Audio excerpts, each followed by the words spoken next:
it's so hard as an artist these days to feel like you're getting paid or feel like, sometimes like it's actually like resonating. I don't know. Well, I feel as though,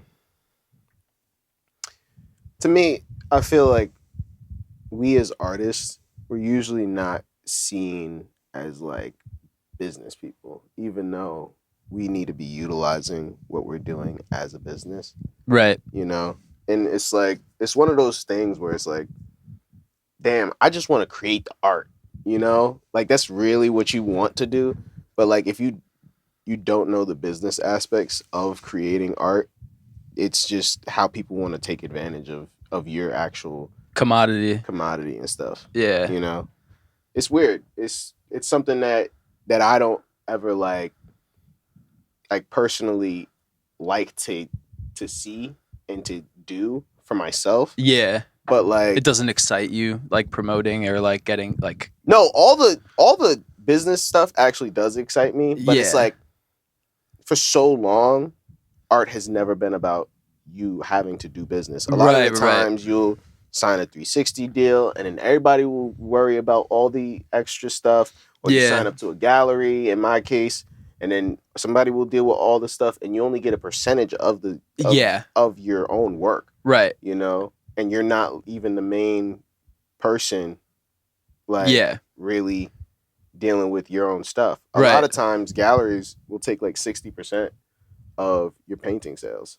So like mostly all the shows that I do, I set up myself because I'm like, I'm not trying to pay 60% of like a sale that could equally be like. No, that's real shit. But then also at the same time, you got to play that game sometimes where it's like at the Fulton Center, like you're going to fucking put your art up there. Like, yeah, like, because it's going to get you more looks regardless of. But it's like also having the say of like, all right, you could put your foot down, Yeah. Like for certain things, you could put your foot down. Like for the Fulton Center thing, I decided to wanting to like donate to the homeless, the 40%. The rest of the 60% would have still went back to me. Yeah. It's through basically just activating those spaces. Yeah. And that's what people really need, is because artists bring a vibe, regardless. Right. An aesthetic, like a. Yeah. Right. Like an aesthetic, a vibe, whatever you want to call it. Mm-hmm. Between music and through any type of arts. Yeah. It's like just this thing that is a commodity that people want to come in and really like bring into. Like when you ever see like a dancer dance, you just are like, damn, how the fuck does he got moves like that? Right. No, totally. At what point, like, is like the promotion for you, or like the getting stuff out there? Like, do you not enjoy it? Like, what aspects does it feel like?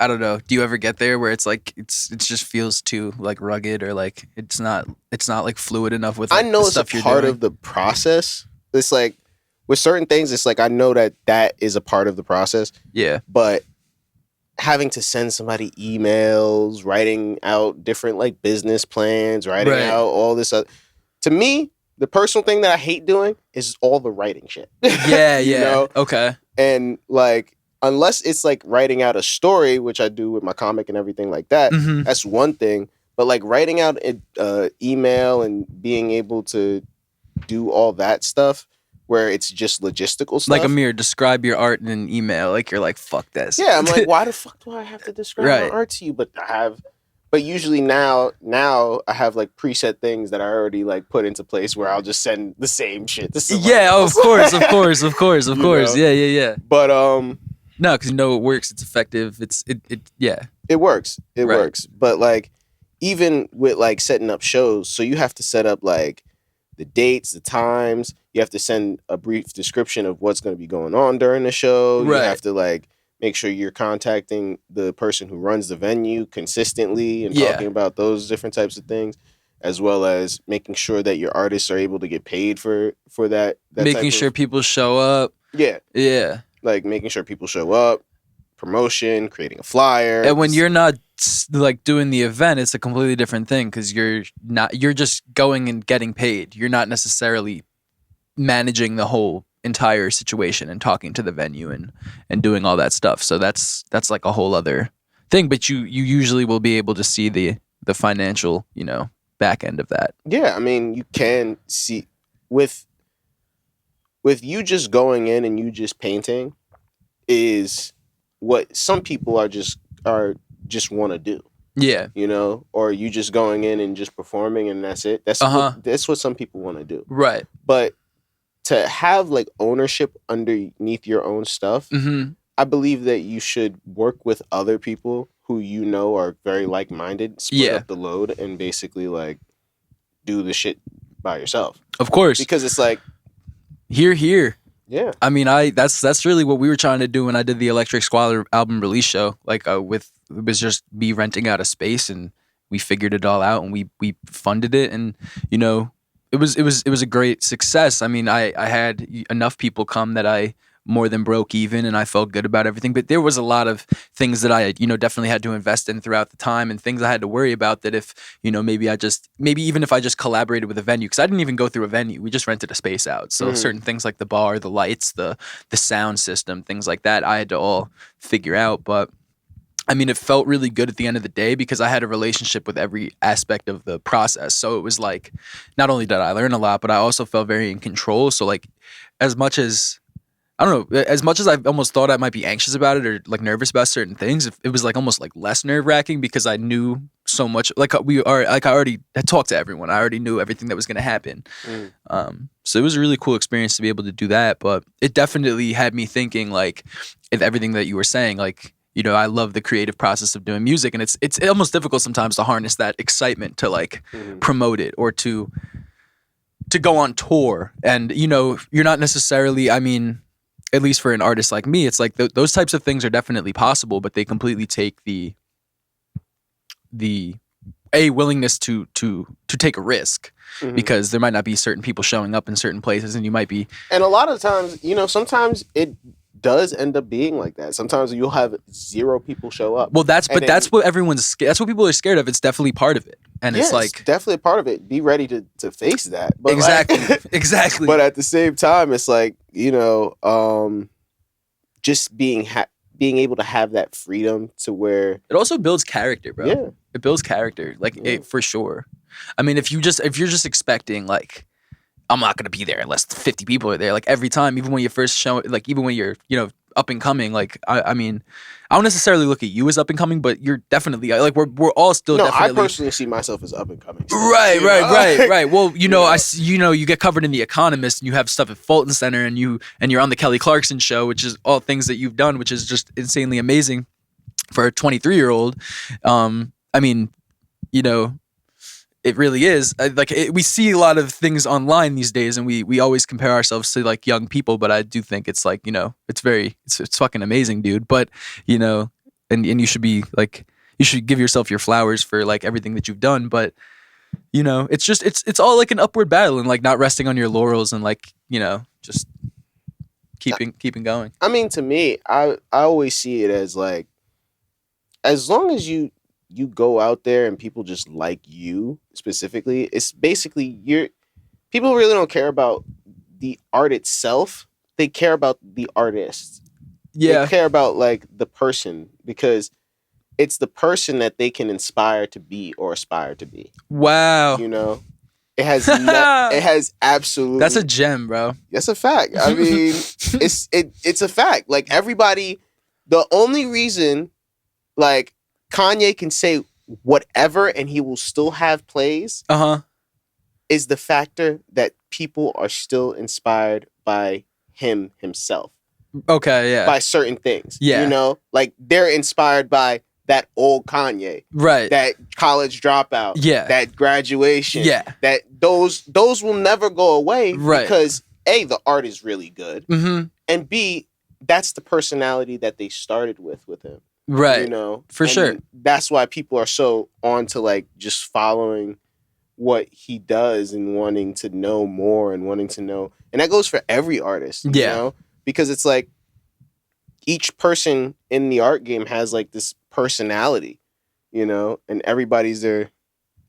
I was just making sure I was still recording. Okay. Just don't even mind my eyes. I didn't mean to like. Yeah, but like what everybody's like. I was just thinking, like, imagine we just weren't recording. I was been like, damn, that's. I was just making sure. But that's such real shit, man. Because I think sometimes you get caught up in like whether it's seeing someone's resume online or maybe seeing someone with more views, more numbers, and just that feeling of like maybe not feeling like enough because of so much. I mean, we all log into TikTok and we all spend a lot of screen time on Instagram. We all have these things. So it's like, it's just a constant bubble of comparison. But I think it's really humbling to know that at the end of the day, it's just about who you are. Yeah. I mean, the only reason why all the people on TikTok and Instagram and all these different places are where they are is because they just like them. Like Mr. Beast just goes ahead and just walks around and gives out money all day. Yeah. And like, to me, I personally think that is the coolest shit ever. Like if I'm not even familiar with Mr. Beast, but you don't know Mr. Beast? Nah, I've heard of him. Like 96 million or 100 million on TikTok. On YouTube. Okay, on YouTube. Yeah. He has some TikTok people or whatever, but like, didn't he just pass PewDiePie? Yeah, he just passed PewDiePie and stuff. Like he's probably the biggest YouTuber. That's where I've seen people talk about him. Yeah. But I haven't like, I guess the content hasn't come to me at any point, so I don't like. Yeah, I mean, I had to look him up because he was on like different podcasts that I watch. Okay. So it was like I ended up watching his content, and I actually like the content in general. Yeah, and I like him as a person. But I think that's why he's so successful is because he's made this personality of himself of like, I'm this guy who goes out and just gives to people. And it's like, even if the person's controversial. What was he doing originally? Playing games?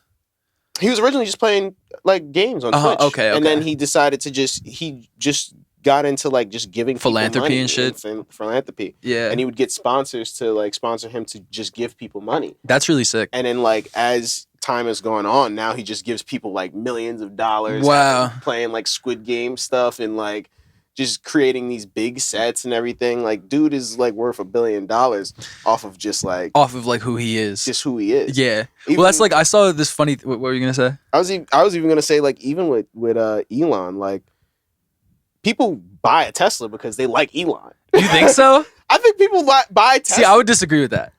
It's a useful product. Because I don't like Elon Musk very much, but I would still buy a Tesla. I would buy a Tesla because I think it's a fucking cool car. I think it's cool looking. I think it's cool, but I don't necessarily buy it because I'm like, oh, Elon, like. But I see where you're coming from. He wouldn't be where he's at if he wasn't the personality he was. You know, like. Do you think so though? He has like incredibly like he has like amazingly like innovative companies, like because his companies I think one of the biggest things that people criticize him for is the fact that he markets himself so much. Like people kind of find that a little weird. Like, bro, why do you have to? You're like the CEO, founder of all these companies. Like, why do you don't market yourself? You're gonna look like Mark Zuckerberg, just making meta. Right. Well, true, but I think people look at both of them kind of the same. Like they both look at them as just I don't know. Well, not the same, but I don't know. But like to me, when I see Elon, I also definitely want to say that I look at Elon a lot differently. Like after this whole Twitter thing, because I'm like, I feel like he's really made a mess. But maybe that's also me buying too much into like too early like shit because it has nothing's really happened yet. But I feel like it's just kind of like why? you know what?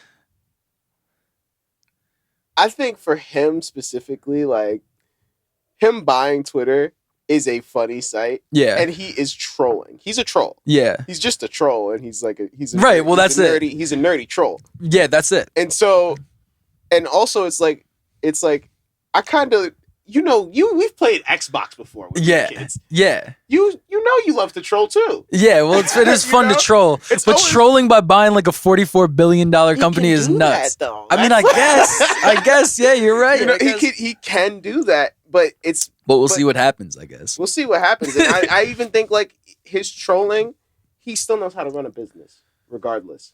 He knows how to run Tesla. He knows how to run SpaceX. He knows how to. I think people would beg to differ, but I'm not gonna sit here and I don't really like have all the points, so I can't like. But I think people would say that he's like not that crazy of a because he relies on a lot of like government subsidies and different things. Like, I mean, that's true, but at the same time, he still created PayPal. Yeah, well, no, definitely. He still created. I still think that SpaceX is a really, really cool thing. I really do. But yeah. You know, and he's even able. The thing about it is, like, he is using his intellect and he's using his art specifically, which is engineering, to build things that are really cool for the world. Yeah, you know, and eventually one day he'll be forgot. Elon will be forgotten, and his products will live the test of time. Yeah, you know, and that's like how I see it, as like in the future it'll mean the test of time. But as you're here right now, a lot of the people who have like the biggest things or the biggest parts of the world is because of who they were. Like Walt Disney is Walt Disney, you know? Yeah, and he created Mickey Mouse and all these other things. Now you may be able to like know Disney by Mickey Mouse right away now, but that's his creation, right? You know, yeah. As well as like it's his imprint. It's his imprint to the world, and it goes for every single multi-billionaire or whatever, except for the ones who like invest in stocks, and you're just like famous for no reason. Yeah, like Warren Buffett. To me, I'm like I don't get it. Right. You know, you invest in a bunch of stuff, but it's like you know, the stock market's just a funny one to me in general, like morally, because I feel like it's kind of like a rich man's video game, or like it's like capitalism's video game. Yeah, it's like capitalism's casino. Like, I don't know. Yeah. Like, what does the value of a company really mean? It's not even really that. Like, it's like, or the value of a stock of a company. Like, I don't know. It's so like, it's kind of like just like arbitrary. Like, it doesn't really tie. I don't know. It definitely has real world value, but like you see like stupid things happen, like a stock goes down or something. It just seems like, yeah, I don't know. Even, but that's a fringe belief, like anyway. But yeah, it's like I don't believe that the stock itself makes the value. It's the product in general, right? You know, but like only things that really matter is the artist and the product, yeah, and the creator and the product, right? You know, what do you think like separates? Do you think at any point like maybe like something that the creator might have done like will devalue the product in any way, or do you think like going back to Kanye, let's say for example, like, you know, he's definitely, I feel like, just disappointed a lot of people more recently with just like how outspoken he's been about certain things that almost just seem a little ridiculous, whether it's like George Floyd's death being cut from fentanyl, or like, you know, like just pointing out all the Jewish media in general. It's kind of just like bizarre. It's kind of problematic. Like why even do that? Yeah, you know, it's like they're not really like doing business on the bounds of Judaism. Like most of those people aren't even that like religious. Like they're just Jews. Like it's like that would be like pointing out. Kanye, like, I do believe that he does not have the voice to even be saying what he's saying. You know? Well, I think he's really fucked it up for himself too with the whole Adidas thing. You saw like, I mean, he lost like a lot of money, and it's like, I mean, that's not even what I care. I just feel like even in his boat, like even if he believes what he's saying, he has to think that he's fucked up. But it's, I almost look at him like a little bit more of like a crazy, like, but I definitely still like crazy at this point, but I still look at like what he's done in the past as like incredibly influential. Like you were saying before, like Graduation is still one of my favorite albums. Nothing's going to change about that, but. Well, over time, what do you think that like, you know, that could, do you think like eventually like maybe for this generation, like maybe they won't look at Kanye maybe certain kids won't look at Kanye a certain way, like as influential because of all this shit that he said, or do you think that it won't make a difference? It's all about the fact of people remembering what you have done. Yeah. And regardless with how he ended his thing with Adidas, I know for a fact that those shoes that are out right now, everybody who got a pair of Yeezys, they are happy as fuck, and they are reselling like a motherfucker. Really? That's I'm pretty sure of it, because it's like, if they're not making those anymore, then that will be like a memorabilia thing, right? Something where people will be like, "I want to." Well, I think they're selling the Yeezy designs, but they're not putting his name on them anymore. I think it was like part of the contract or something. Like he really fucked up. Yeah. But at the same time, it's like, we'll have to see what he does after this. Yeah, no, that's all true too. Yeah, I hope he kind of walks back some of this shit and like apologizes for some of it. I do think he's going to. Yeah, I do think he's going to, and I don't think that he means that at all to the way it portrays. You know, like to me, I do believe that he may be speaking about like not Jewish media or whatever, that I think he just doesn't know exactly the words to be using about the people who run the industry. Yeah. You know? And like that's a good point. To be honest with you, the industry is fucked. Oh, it is fucked. It's so fucked. It is fucked. And but it's more of a like labor exploitation thing than it is, and like exploiting like, you know, young artists who, you know, don't know any better than it is like, oh, because they're all Jews. Like that's where it's like, yeah, that's where it's just offensive. That's offensive. What he did, what he said was definitely offensive. Of course. But if he said it in a way where it just made it sounded better to just come there's out, an enormous conversation to be had about like the industry in general. Because I mean, you came in and we were talking about that earlier, just like being an artist. Like the art industry is just, it's a really tough one to kind of be a part of. How often do you have people who kind of like maybe downplay what you do because like they're like, oh, like I paint also, or like do you get any kind of like certain responses that you're like, damn, like you're not seeing the point of what I'm doing? Oh, I always get that. Yeah, I always have to deal with it. It's like a regular everyday occurrence. But as it is with me. Yeah, because I also like hold myself as an engineer a lot of the time. So like in certain circles, and this is something I'm starting to do less. Like people are like, "What do you do?" I'm like, "I'm a rapper," because that's my dream. So you're an artist. I'm an artist. That's a good point. That's always put it down as I'm an artist, because you could do anything of right, like arts wise. I mean, right.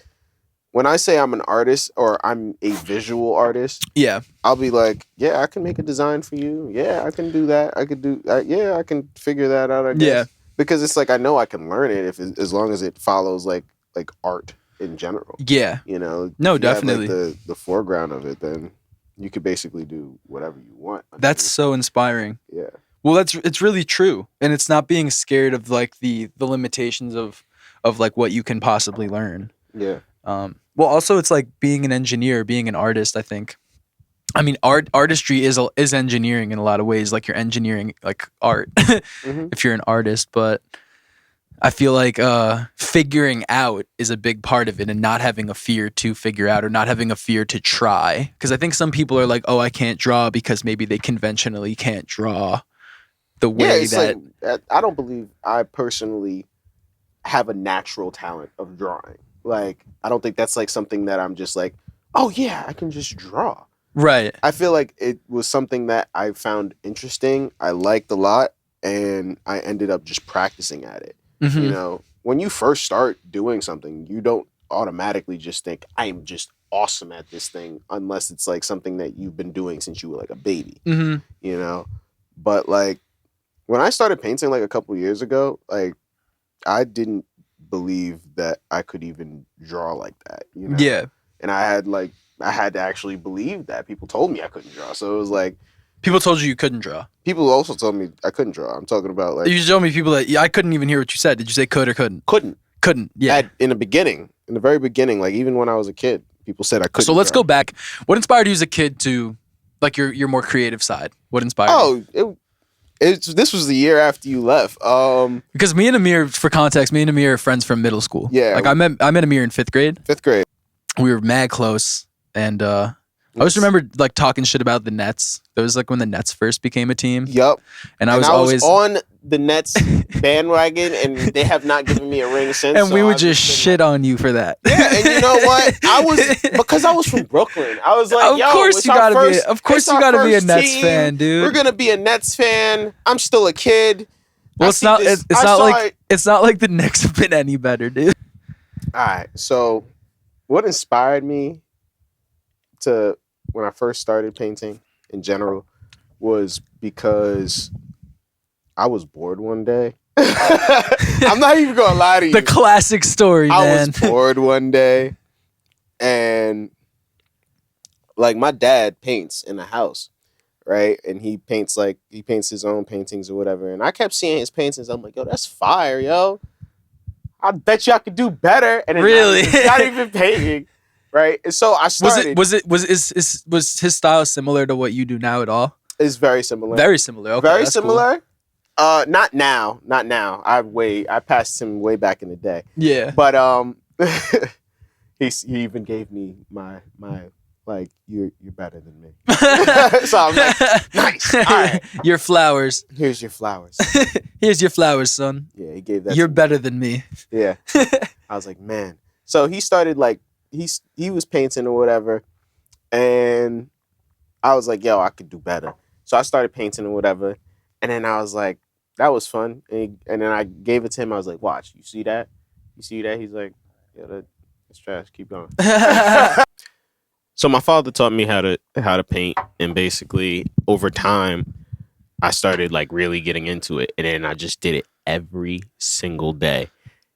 Every day. Yeah. And it was just like, it just became one of those things where I just like, I love this so much. How old are you at this time? 20. 20. Or 19. 19 okay. or 20. So this 19. is after you graduated high school? Yeah, this is after I graduated. But you were painting in high school too? No. I stopped painting or drawing in 9th grade because of a couple kids from our class. They actually put my work on the lockers and everybody made fun of it. I remember you told me that. Yeah. That's sad looking back on it, but it's also it also doesn't fucking matter because it's like, look at you now. It is what it is. I mean, the people apologize now. So right. I'm good. Of course. Also, like kids just be immature. Exactly. I mean, and jealous in some ways. Sometimes they can't even express. But that actually inspired me to get real good at it because I was just like, I'm gonna prove to everybody that I can really fucking paint. Yeah. That's sick, dude. And you've always been a supporter. You like my homeboy. You like my main man and shit. Yeah. Well, that's also because well, it's not only because we're friends, but it's also because I understand. Like ever since I started putting music out when I was a junior in high school. So like I remember showing people, and at first people were kind of like, "Oh, this is cute, this is cool." And then like once I started really doing it, people were kind of like a little skeptical. They were like, "Bro, you can't. Like, what are you doing? Like, you're still doing this?" Like. And like the reactions I would get were very, they were either discouraging or they could like kind of make me go like, fuck this, I'm just going to go harder. And that's usually what I did. Like I was usually like, I don't really give a shit. Like I'm just going to keep going. And yeah, I mean, I stopped painting or drawing for like 4 years after that. And then or 5 years or 6 years or whatever. Yeah. But when I was like 19, I just got evicted from my first apartment. Oh shit. Yeah. This is when I was 19 and stuff. But, at that time... You got evicted for not paying rent? No, not for me not paying rent, for my roommate not paying rent. Oh, shit. Okay. So I was like, fuck. Got to go back home, of course. Yeah. So I did. And then during that period of time, I basically was like in between just working regular jobs and just staying home and shit. Yeah.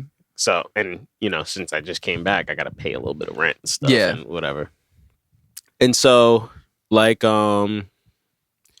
then... I actually just decided to just like really get into the painting thing. And then because of circumstance and me being out there trying to promote myself in the city, the protests happened, riots broke out. This is 2020. This is 2020. George Floyd. And this wasn't even happened by circumstance. I needed to promote myself because at the time I was like, yo, I'm afraid of like not being remembered and stuff for my work and for what I do. Yeah. Because of what happened during the COVID situation. Yeah. And during that time period, I was actually carrying some of the bodies and stuff during COVID. Wow. So it was that's gotta be traumatizing as fuck. Oh yeah, but Holy shit. But in general, like I have a whole new lease on life on it. Like that's really like what made me think about like, damn, this the world's not certain, Yeah. It's like at the time I realized that like one person ended up getting lost during that time period, and we couldn't find her for like 3 days, and like just a bunch of freezers. And this is a person. This is a body. This is a body. Yeah. And so. When I experienced... So this is you're volunteering at a hospital? No. I'm helping my grandfather who's a funeral director. So I was like, fuck. Yeah, so we had to go pick these people up or whatever. And like bring them back to the funeral home, blah, blah, blah. And this is what you're doing to help pay your rent at the time? Yeah, yeah. At the time. And because, at the beginning of COVID, they cut off all work. So it was like, all right. So I'm like, all right, cool. I'll just help you out and pay my rent, basically. Right. So I did that for like a month and a half. And so like I saw all of it. And I do realize the reason of why that happened, but I'm not gonna say that out loud. I don't know. I mean, shit, whatever. I don't even know what you're insinuating necessarily. Yeah, in general, it just a lot of fucked up shit happened during that period of time. Oh, definitely. Yeah. And then I mean, that was just a period of like darkness, I feel like, in general. I think a lot of us during March, April of 2020, I didn't know what the fuck was gonna happen. Yeah. So I know I had a lot going creatively for me. I had an album release party down in this basement. I had a whole album that came out at the very end of February, and I felt a lot of momentum. I felt like 2020 was gonna be the year, and then freaking COVID happens, and depression strikes. Yeah. Depression strikes. But the thing is that I found it that painting at that time was really like just saving me. Yeah. And that was the first time I really saw your stuff, and I was like, wow, this is pretty fucking moving. Yeah. And then like at the time I was like, all right, cool, I'm gonna go out and I'm gonna promote myself and I'm gonna like paint on the plywood boards and everything like that. And once I did that was like something that I just believed was like what I needed to do. Yeah. And I believe that was my calling. And so like when the plywood went up, I was already there. So it was like, all right, so it's just like empty canvases for me to paint on. And this is plywood that's going on businesses that were closed down during COVID. The pandemic. Yeah. So during the pandemic. And I ended up just painting on them every day. Yeah. And I ended up making like 50 pieces. I met my collective, Soho Rennaisance Factory. And this is summer 2020? Yeah, this is summer 2020. Yeah. Yeah. And then we continued doing that, and then we started partnering with like local businesses and stuff like that. Wow. And doing like different events with local businesses. We've worked with Sotheby's. We've worked with many different organizations that like just support us because we're trying to make art.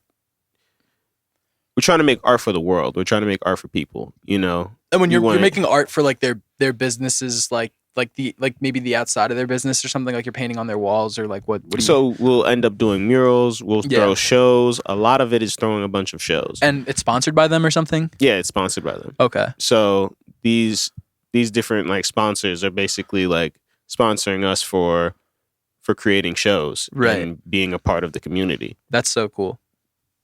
And so is that so Soho Rennaisance Factory finds you or you find them? We all met together, like we created it, all of us. Oh, wow. Okay. So it's like I didn't even find them.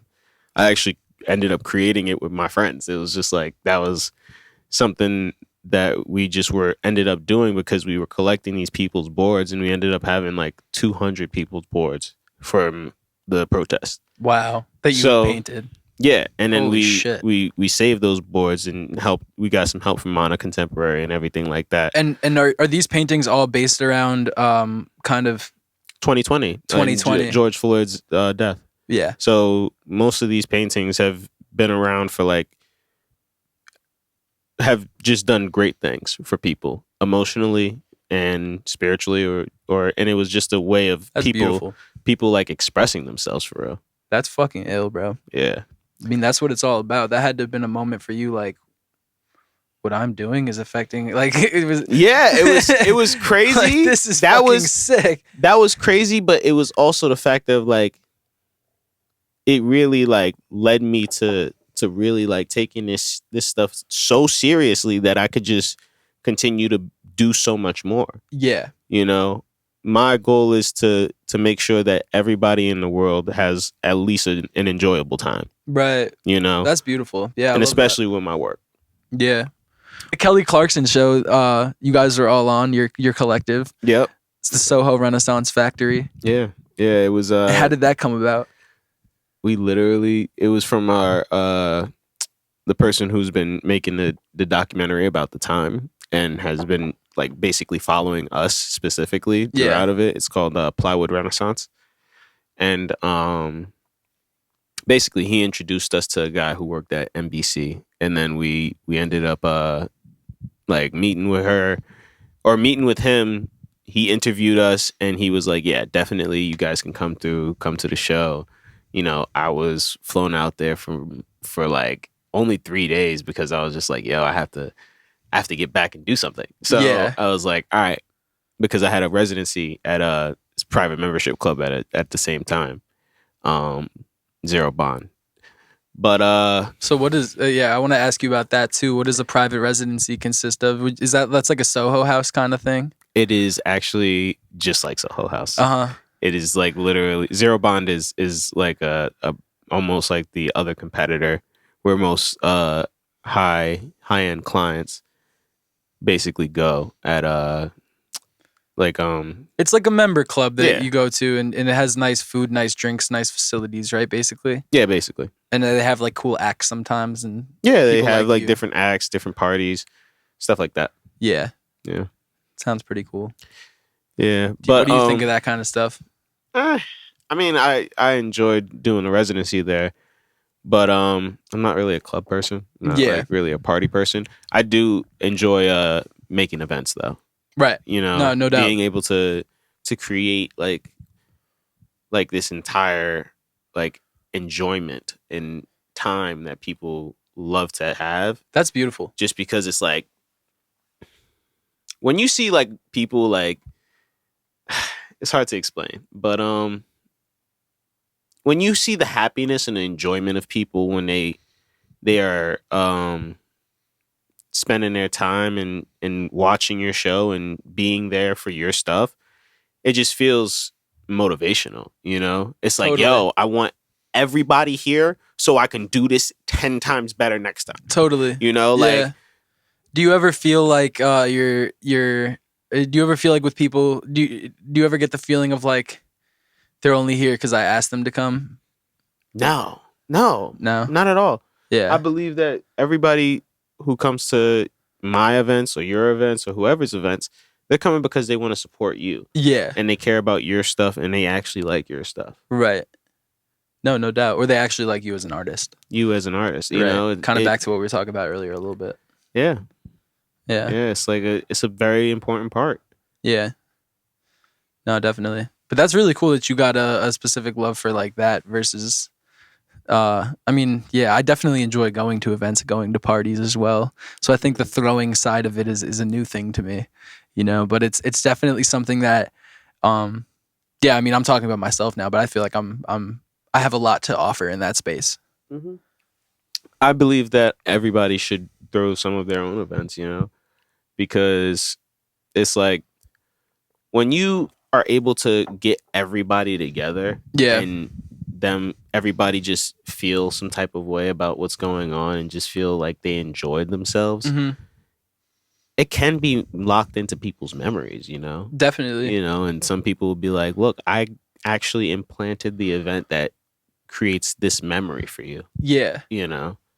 It's a beautiful thing.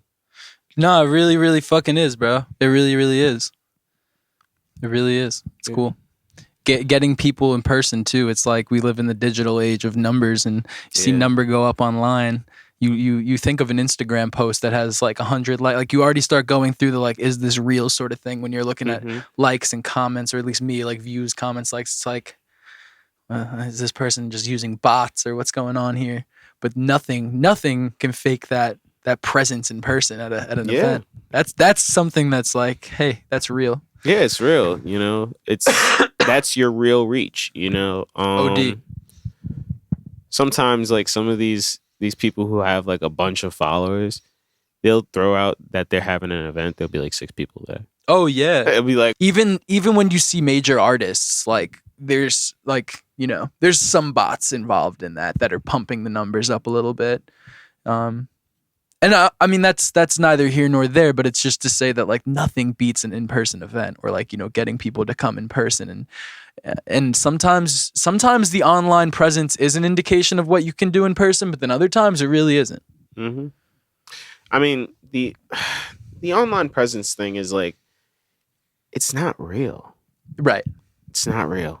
Yeah, it's an online presence. It's an online presence, and I feel like it can't be replaced, or it can't take the place of a real life. Yeah, like not in the sense of not yet, hopefully not ever, But well, that's what the metaverse is sort of supposed to do. Exactly. That's what. And the metaverse kind of sucks, but I'm gonna wait for. I said this in the previous podcast. Yeah. Someone's gonna come out. There's gonna be a company that's gonna do the metaverse better than the metaverse in like 3 years, 4 years. The thing is, it's gonna be called. It's gonna be yours. It's gonna be the Triptoverse. It might just Shit, be, it you might know. just But I be. don't. You get rich as hell, my guy. That's the premise of the thing, is like not only just telling the story, because this is all going to be a story that I want to tell. Yeah. And I'm going to animate and also Triptoverse. He's got the Triptoverse. Issue 1 right there. Issue 1, baby. And basically, like, these two characters are like basically me and my friend Brendan, who is another artist that we paint together with. And basically, in the comic, you're able to like eat spirit candy and like, yeah. So spirit and what? Spirit candy, and it activates your powers. And so is that like shrooms? No, it's not like shrooms, Jack. Okay, it's an edible substance. It sounds like shrooms. It's not shrooms. All right. Okay, it is a food. Okay, this is not drugs. It's not shrooms? It's not shrooms. All right. If you're sitting here and you're saying it's shrooms, this is for children. This is not for you. Hey, you hear what like SpongeBob is apparently about? Well, SpongeBob's about a bunch of different, you know. Hey, maybe your shit is like that. You know? Bikini the Krusty Krab. Well, I'm not gonna Mr. lie. Krabs. I did make this comic and this show to be like a SpongeBob-esque type thing. Really? Because are there psychedelic values involved in this at all? There's no psychedelic values. It's well, if you consider eating actual edibles, like weed edibles, a psychedelic. I've completely cut you off too. I want to hear about what these super candies do. Spirit candies. The spirit candies. So the spirit candies basically activate your powers within the Triptoverse. And each universe, there is a different person's art style. And so throughout, yeah. So I have like... So they'll just go into like Brandon's world or something? Yeah, so they go into Brendan's world. There's going to be a Luca's world. There's going to be a Josie's world. There's my friend Escada, who's from Detroit. He did a world. My boy Ken's going to do one. And basically, I have most of my friend Peter did one. So there's like different artists' art styles as the background. Wow. And there's like, they have their characters. And so basically what I'm doing is a crossover episode. It's a crossover episode every episode. Oh, shit. That's pretty sick. So it's like the first 10 issues I have basically planned out. Yeah. And it's going to be very, very like, it's tough. It's tough. It's tough. No, I'm excited. I can't I'm excited to read the first one, man. Yeah, definitely. Wobbleton and Cubics are definitely here to stay. Wobbleton and Cubics. Yeah. Those are some great names. And you got these trading cards here that you gave me today, which activate on your phone when you tap. And you got a little dancing Wobbleton going on. Yeah. I'm gonna put that in. You'll be able to see it right now, probably. Those shits are amazing. Yeah. Amazing, man. Branding on point. That's a fact. Trying to put them up here. It's not gonna work. Exactly. But that's mad cool. So what's your vision for that? It's like supposed to be I want it to be a cartoon. I want it to continue making these trading cards. I want to make toys. I want to continue making the comic books. I want this to be so you want it to just be a massive I want it to be a massive branding world. And eventually there will be a game to it where you'll be able to play in AR. That's why you have the dancing like Wobbleton and Cubics and everything like that. Yeah. Looking for investors and everything for that project. But I do believe that if we get kids to really latch onto this, I believe that this will be something that can blow up for the world. Yeah. You know? And it's good. It's wholesome because it does teach moral lessons like SpongeBob. But at the same time, you know, it does have the psychedelic qualities. Oh, so it does have psychedelic qualities. Well, listen you made it, so it must. It must, of course. It's all about seeing other worlds. Yeah. You know, and I'm not telling anybody to eat mushrooms. Right. I'm not saying that. Yeah. Children do not eat mushrooms. But you can but it's that different perspective and seeing another world sort of thing. Yeah, seeing another person's like making these issues with the other artists. It's so crazy, yo. It's like we basically sit down and we discuss on like, all right, so this page is going to look like this and this is what's going to happen, and I'll have like everything written out and this is the dialogue, and then they'll be like, okay, how you want me to draw this and this? I'm like, you could do it like this, do it like this, and do it like this. So we like sit down in person and we actually hand draw these things together. Wow. Yeah. Wow. What's like the creative process in terms of like conceptualizing it, or does it just come from you guys just freestyling, drawing, kind of figuring it out? No, it actually I actually pre-write the story because like pre-write with it's actually a big process. Yeah. So first I'll go to the artist, I'll ask them if they want to do one. They'll want to do one. I sit down with them. I basically write the entire issue after speaking with them and how they would want their world to be built out. Yeah. Then I'll write it out. Then I'll come back. Then we'll sit down. We'll draw the entire things. Draw the placements of the characters and everything like that. And then after that, it's like this is like a whole process where it's like almost like it's a really thought out thing. Yeah. So the first issue is with me alone and the second issue is with me alone. But from the third issue on is all collaborative. That's really dope. Are there like any kind of common arcs in the different episodes, like things that happen to the characters that are like... Oh, like different tropes? Yeah. So Cubics will always get knocked out. He always gets knocked out. Always gets knocked out. Do you watch anime? Yes, slightly, but not like crazy. So it doesn't really inspire this much? No. Okay. No. It's usually like kids cartoons, but like I want to do like the way of how anime does one singular storyline. Mm-hmm. I want to do that. Okay, yeah. But it's in each person's universe. So the premise of this is actually for other artists to be able to branch off and do other types of books and stuff like that. Because what it does is that it introduces your character, your storyline, and where you're at. And then you can take that idea and basically run with it. Yeah. Go and create your own universe because it's separate to my entire thing. It's in different universes in each place. Right. So it's like, it's an easy way to basically bring up people who want to create their own stories. Yeah. That's so sick, man. It's really, really cool. I love that. And guess what? For the TV show, there will be a musical quality, a song each episode. I remember you were asking me about beats for it, and I feel like I kind of sent you just this random pack, like really late at one point, but I could definitely play you some stuff. I definitely might have some beats for it. Yeah, definitely. I'm down.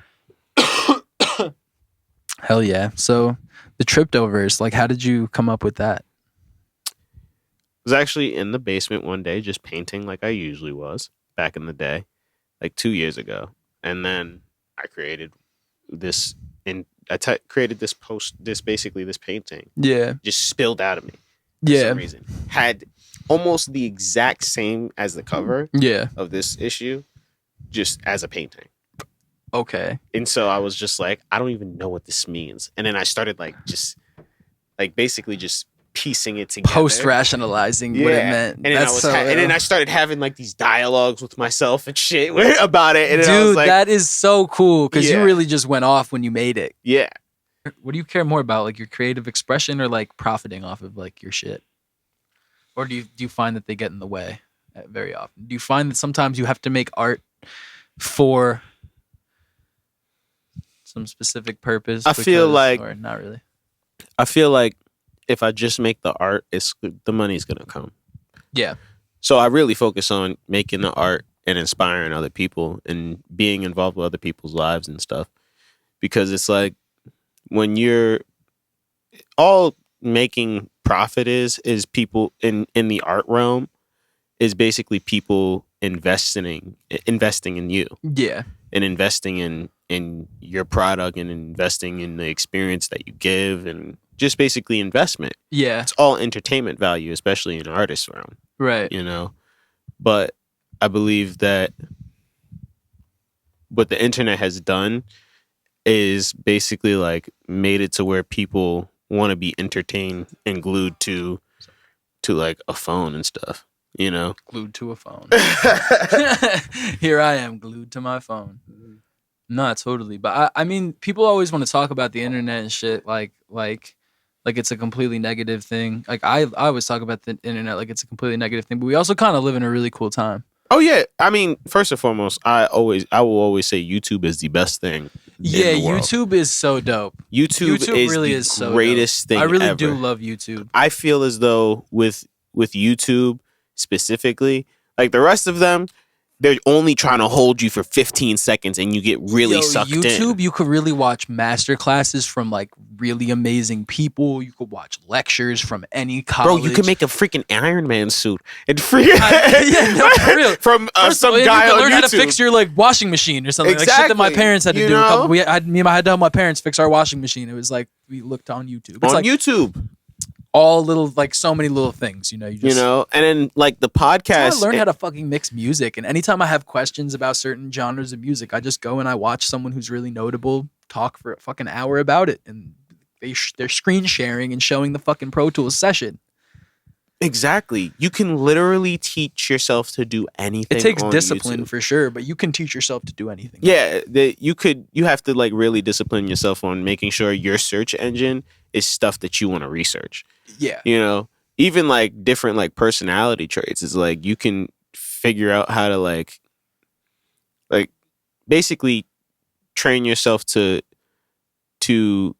live a good life sometimes off of just doing YouTube. Really? You know, like I do see like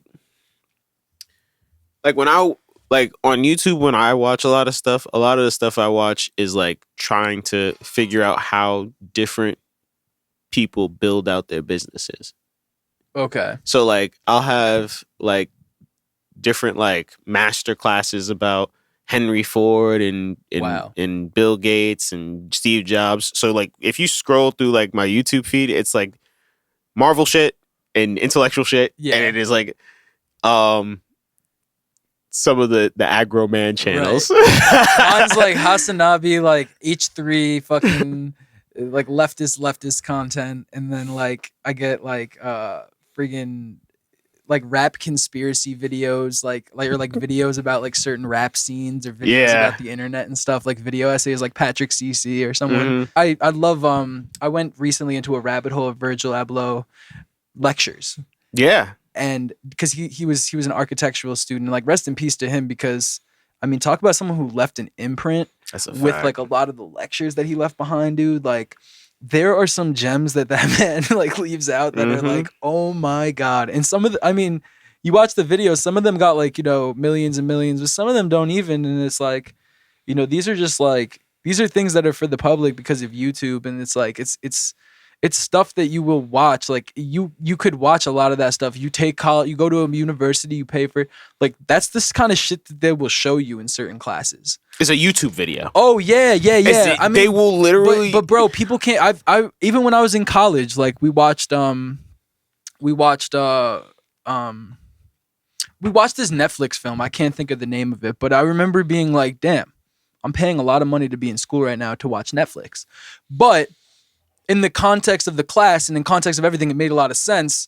But it's like at the end of the day, if you don't understand that context and you're not disciplined enough to like understand what it's doing for you, or like you're not applying it in the right way, or like, I mean, I'm just so tapped into like creative thinking, and like I'm always just wondering how I can kind of like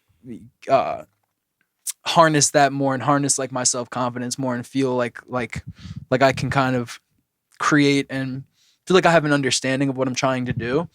And so I don't know, I guess like certain things really attract me, whether it's like a Jason Joshua like mixing video or like a Michael Brower mixing video, where like those are like amazing engineers who like mix for like everyone from like Taylor Swift to like Jay-Z to Outkast to like everyone. And it's like hearing what they have to say about like maybe like new techniques or like, you know, new music or like how to mix 808s or like different things like that. Even when I started painting, to just hearing about like Virgil talk about like the way he approaches, you know, like art from a standpoint of like a purist versus a tourist, and like how there's like just, you know, very, very elementary levels to, you know, entering art. And then there's also, you know, definitely like structures and certain like objective things in like the art world that matter, but like also are there to be broken, sort of. Exactly. Because it's like, I feel like YouTube adds everybody's experience to it, and because it's a long format, and it's like a lot of people don't want to utilize the YouTube thing as much as it is so fucking helpful. Yeah. With life in general. Oh, really? You can fucking YouTube anything, dude. Yeah. It's like so freaking helpful, because it's like you learning that skill, now you have that skill to go and teach somebody else. Yeah. You know, as well as you can learn so much. Even when I started painting in general, I actually started by just like looking up YouTube videos saying like, yo, how to paint. So you didn't pay an art tutor $500 an hour? No, not at all. Not at all. Actually, I did go to the Art Students League for like a month, and I was like, then COVID happened, and so I was like, good. What's the Art Students League? It's like this art classes that you have, and the guy basically didn't even teach me anything. Yeah.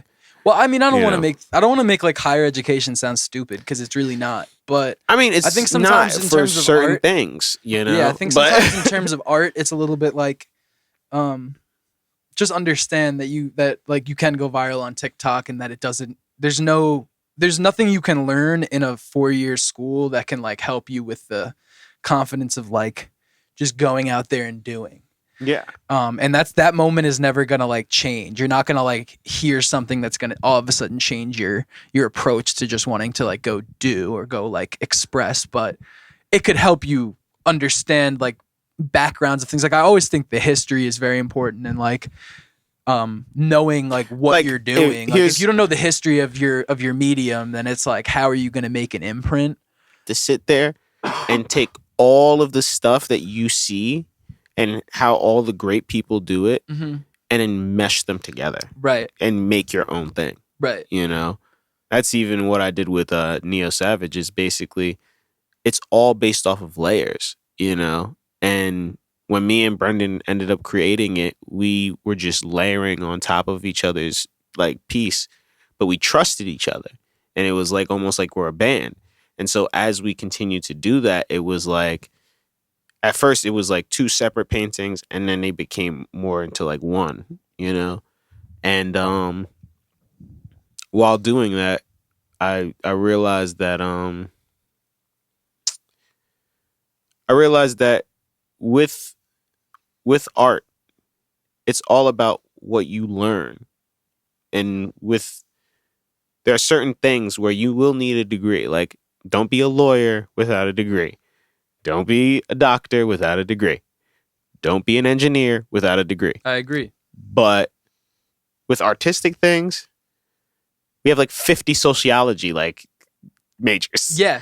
Like, or 50 million sociology majors. And that's not saying that like the business side, bro. Like I think the business side is something that also like you could read a lot of books and you could have a lot of mentors, and that could make up for the school. Yeah. But higher education in terms of learning like certain things about business and capitalism and like how certain things operate in like our culture and society is super key. But it's like when people start to go to school there's no hierarchy. There's no like, you know, like, oh, once you know this, like, well, then you're going to be here. Like, it's like, no. Just people go get it. And like, whoever gets it, like, there's plenty of fucking huge rappers that probably don't know how to find the key of a song or something, but it doesn't fucking matter. Yeah. It doesn't fucking matter. I'm reading a George Clinton autobiography that Finn put me onto, and they were just talking about how early in the days, a lot of the musicians didn't even really know how to play.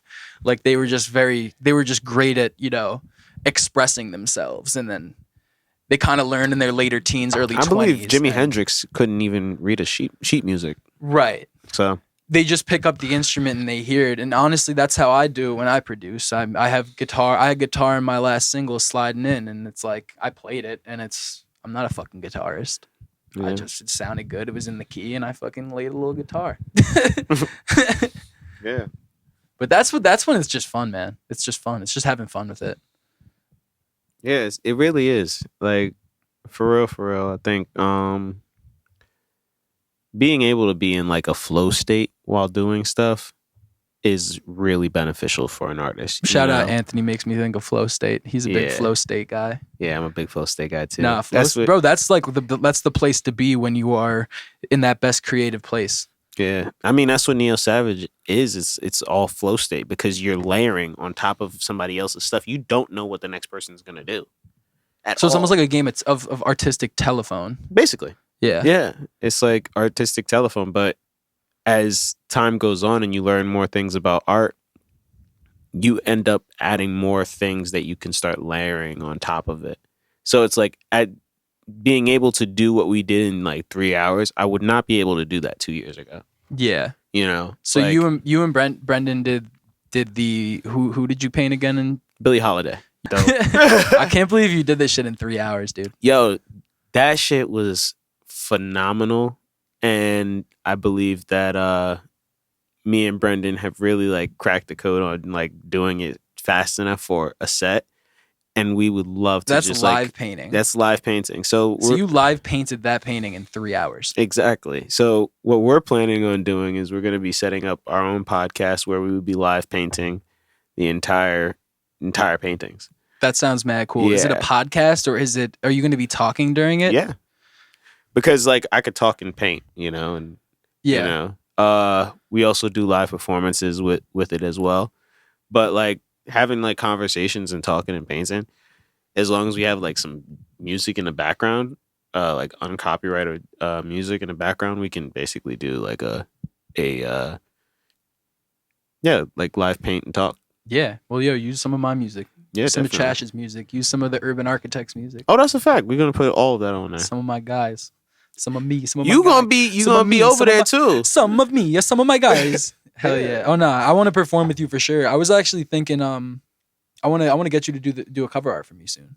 Oh, that's a bet. If you're interested. Oh, I have an album called It's Supposed to Rain. It's supposed to rain. And I have like a sort of picture that I could give you that I kind of want to like base it around. It's basically the idea of like it's basically a photo of me, and then the background of the sky is. I'm gonna also put this up on the screen so people can see and know what I'm fucking talking about. But I'm gonna find one to show you.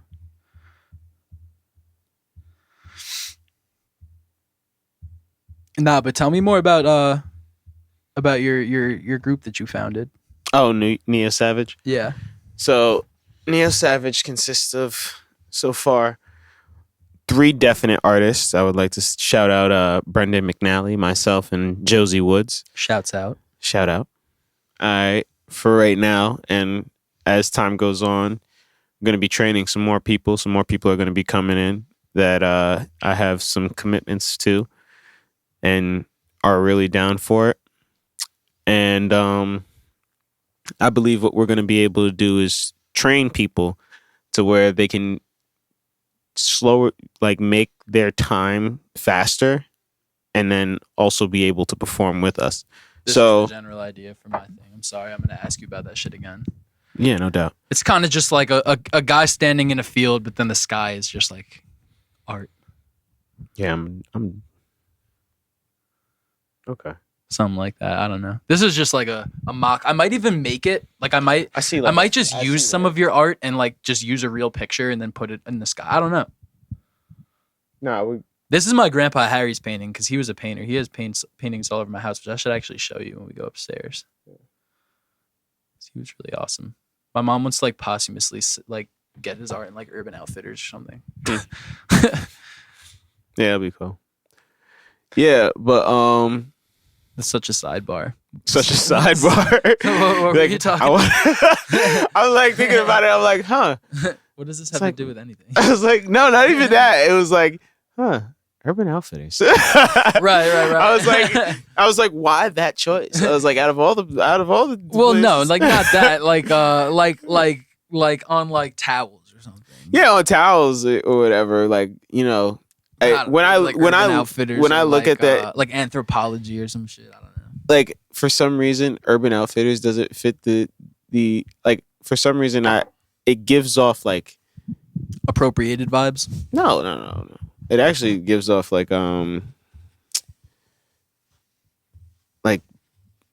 Bath and Body Works. Bath and Body Works. Yeah, like I feel calm when I look at it. Yeah. Like I'm calm, chilled out. Right, totally. Chilling, you know, like Bath and Body Works, you know, like that section where they just have the bed set up and you could just lay down and you end up in like the Click movie. You're Adam Sandler passing through your life. These are my grandpa's works. Yeah, it's very calm. I love it. Oh, so he was into the Cubist movement. Is this Cubist? Yeah, this is Cubism. Really? Yeah, this is a lot of Cubism.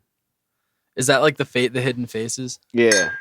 He has. But dude, these are all over my house. I'd love to we could walk around and look at some of them. This is your granddad's work? My mom's dad. Wow. It's in my jeans, bruh. Yeah, this is. You can scroll through them if you like. Yeah, that one's actually the Holocaust. Yeah, I can see it. Yeah, I see all the faces and the burning fire in the middle.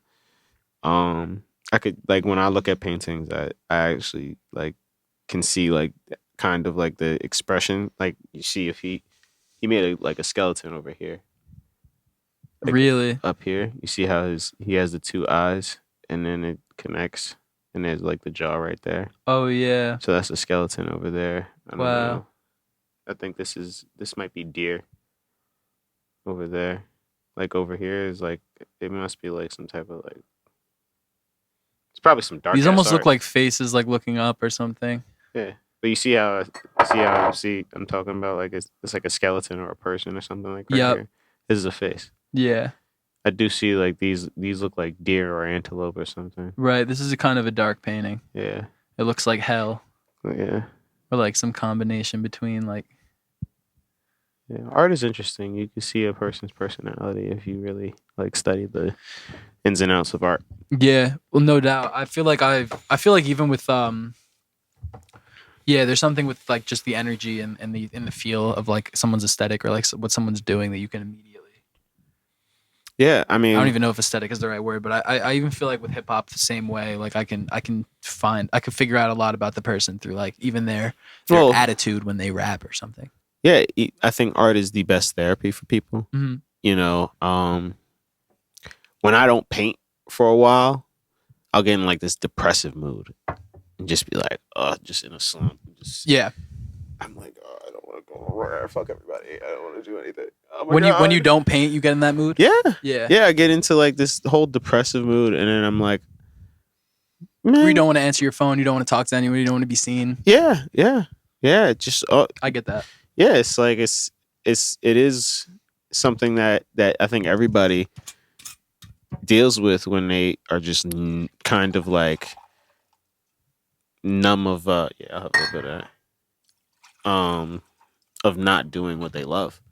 So it's like you have to like kind of like do it at a certain point where it's like if you are just doing like too much of the business aspect and you don't do the art aspect, then you just get into this like depressive slump. Totally. Well, it's like the funny balance where like, okay, I put out a song last week. I'm sorry to keep going back to what I'm doing, but this is how the conversation is supposed to go. Of course. You know, it's not just about me. It's about you too. Oh, absolutely. I'm gonna talk my shit a little bit, but no. I mean, I wanted to spotlight you for sure in this interview. So, no, of course, but this is like I want us to get into the vibe. We're just chatting, you know. No, absolutely. Well, I was gonna say before I lose my thought was putting out a song very consistently, whether it's every other week, twice a month, even once a month. You could fall into a place where you rest on your laurels of like, okay, well, I'm doing this, I'm putting this out very consistently, but also you can lose like some of the excitement, I guess, when it comes to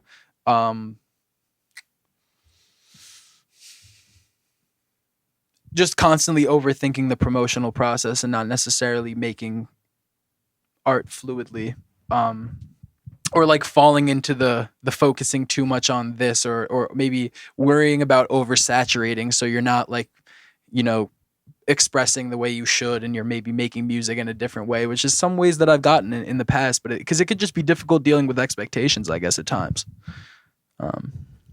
Yeah, I mean, like in terms of the business side. Yeah, I mean, in the business side, you have to.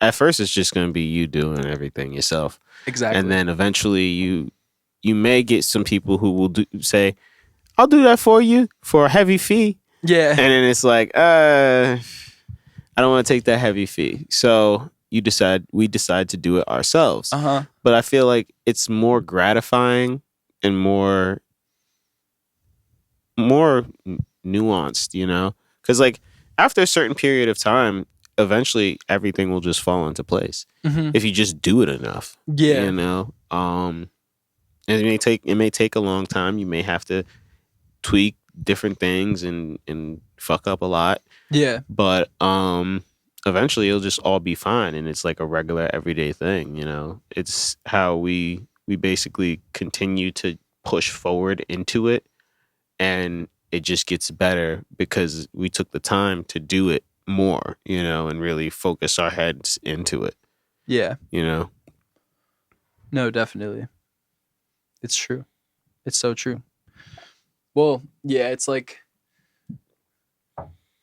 yeah, I mean the balance can be hard to find between like the art and the business. Yeah, it is hard to find, but I think I'm not even gonna say like hustle hard or whatever, but no, but it's true. It's at the end it's of the really day, the passion. It does come out, yeah. It's the passion of it. It's like, am I okay with not doing this anymore? Yeah. You know, am I okay to giving up what I believe is my dream? Right. And as long as you don't give up on it, it's like it's gonna come into fruition eventually. It may not take a day, may not take a year. It may take a long period of time, but I do believe that as more people get to like experience you as a person, I think it can be something where like people will just grasp onto it eventually. Yeah. You know, you don't have to be the biggest rapper in the world, but you have to be the best that you can be, you know? And you got to put 100% effort into it. Yeah. No, totally. 100%. Well, that's also like when it goes to just not focusing necessarily on being like a perfect version of yourself, and kind of just doing the best you can and putting it out. Yeah. And building and getting on to the next thing. Do you ever feel like you're like oversaturating with your art, or no? No. I mean, I create every day. Yeah. You know? But I make everything different every single time. Yeah. So I don't it doesn't oversaturate. It's different every time. Of course. And I try to make so many different genres where it's like, okay, all right, I'm doing children's books. I'm doing comic books. I'm doing trading cards. I'm doing Neo Savage live events. I'm doing this. I'm doing that. I'm doing SRF stuff. I'm doing all these different things. If one of them flops, then I still got 8 others to fall back on. Right. You know, but hopefully I want every single one of them to do as well as I know it can, you know? And it all focuses on these two things that I created, which is like I'm gonna make some songs about these guys, bro. Yeah. Like I'm gonna like make some songs about Wylin and Cubics. Oh, that's a fact. That's gonna be dope. That is gonna be dope. Yeah. I just I definitely probably yeah, I mean, I have 2 places to record now. I'll be like, I'll come through. Record music? Yeah, record music. I mean, you could always record here too. Yeah, record with Nile and record with you. Yeah, I was asking me about compression recently. I was kind of giving him some good game, but then he was like texting me. I don't know. I felt like we needed to maybe talk in person or like on the phone. Oh yeah. Nile's a horrible texter. I'm a horrible texter too, so that's exactly why. I think he did mention that. He was like, "What the fuck is Jack talking about?" Yeah, he was like, I was talking to him about like a compression thing, and it was just like it just fell off flat, and I was like, "Oh," I was like, "Okay." I need to see what it was now. Yo, you always get like, I even saw it in the Economist thing. You got like the Basquiat comparison. How does that feel like amazing? Because I was recently at the Basquiat exhibit where you saw a lot of his older work, but I could see how maybe for you it's like, okay, thanks, but I can get that all the time. I get that all the time, but also, I also believe it is the hair thing, but it might be, but also your style does kind of look very similar in a lot of ways. I feel like I've, you know what, to me, I feel like with Basquiat, he specifically had a great painting style himself, and I'll never take that away. But I also do feel as though I'm gonna be able to make my stuff a little bit more marketable than him, and I'm not on drugs. So yeah, besides smoking weed, but that's a regular everyday occurrence. Right.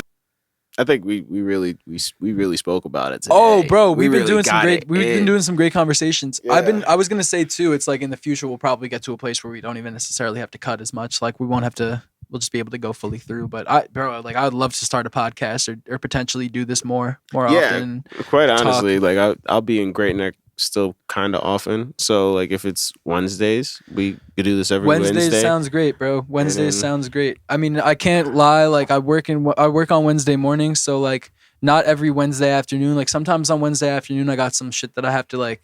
Yeah, I mean, at least that afternoon I'm gonna do this. Like at least once a week, we should at least try to do it once a week. I totally agree, bro. I totally agree. And I want to start coming over to your studio more too, so I could bring like my mobile setup and we could even do this on the fly. Yeah, definitely. Yeah, because I'd love to even get the next one like in your studio in Manhattan, because that would be really sick. Yeah, definitely. Yeah, we could definitely do that coming up. But I do believe that doing the podcast thing is very cool. You know, I think having these conversations and just speaking about stuff and like really getting the artists' perspectives. Yeah. You know, and bringing on other artists as well, we could do. And well, look at someone like you who's always been in my life, but then I recently have seen, you've done a lot of very admirable stuff in the creative like field in terms of like you've gotten a lot of publicity, a lot of I was saying before, like resume builders, but really good, just like, stuff to that's like almost, it's very notable. And yeah, it's really cool to sit down and talk about it, and also to hear like what you have to share in terms of like how you got started and stuff. And it's really cool to know, like, I mean, my main thing out here is just trying to get anyone to realize that they could do it too, sort of thing, or that they like, you can everyone's voice is valid, sort of vibe. Yeah, I mean, it's an honest way of like really doing it. I do believe that everybody's voice is valid. Yeah, and we all should try to push creativity, because it's like eventually, if we don't, it's not gonna be there. Well, we talk about all these, like a lot of automation and a lot of bots and this and that, and creativity is one of those things that you can't really emulate it. You really can't, as much as like you see AI photos get generated, or there's AI. There's AI VSTs on Logic. I use Arcade. It's AI. AI paintings. I know, dude, and they're kind of cool. Some of them, honestly. It is very worrisome sometimes. I know, but then it is also the actual. If you're able to see how the person made it, that's how you beat the AI generated machine. You don't also see an AI generated machine. Imperfections in a real piece or in a real song is honestly my favorite. I even still flock to music that's just less perfect on purpose, or like designed to be less perfect. Like the top 40 music that strives to be so clear cut and amazing, most of the time for me lands in a place that's like, this is pretty lame and corny. I just think, like, at least for me, very interesting art is kind of stuff that's a little bit more off the beaten path of regular. And I think that like exploring different mediums, and I mean different kinds of music in terms of music, but also just doing different things artistically, like, can open your mind in terms of like a lot of different things. Yeah. What do you do in addition to like painting? Is there anything else you'd be doing like artistically? Oh, animation. Right. Well, that's sort of like an offshoot, I guess. It's like it's mainly all offshoots of painting. Yeah. like there's animation. I'll do some stuff on Blender to create the AR components with KG. That's ill. KG is total tech genius. Who's KG? He's your boy? Yeah, he's my boy. KG Drysdale. KG. Shout out to KG Drysdale. But yeah, he really put in the work for those, and he's been teaching me how to do the AR components for myself and bringing those to life myself. Yeah. And I'm still not gonna learn how to do the coding thing. At KG, you should know that I'm not gonna learn how to do the coding thing. But I will learn how to do the Blender part. This is on live tape too. Putting you on the WOBN IG. Say what's up.